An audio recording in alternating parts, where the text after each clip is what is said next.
got new kicks. What's up? Fat Jordans.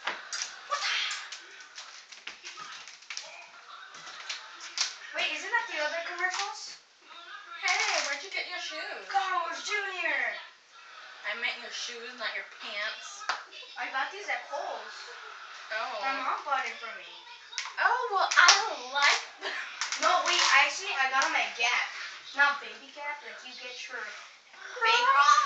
get your fake postal stuff and your fake Superman.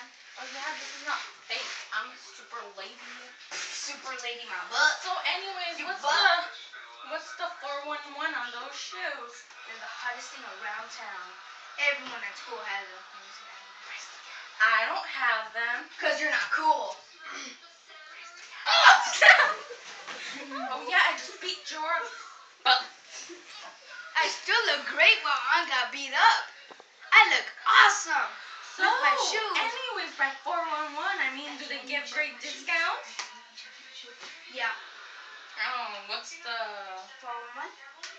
It was $100. Plus tax. I'm poor. I can't afford those, but I want those. So, can you hook me up? Yeah, jack them from some lonely kid over there. That's in the floor. Hey, no! My shoes! You forgot the other pair. You won't look good if you don't have the other pair. There ain't no my shoes. Girl, I would hurt you so bad. Here, have my Crocs.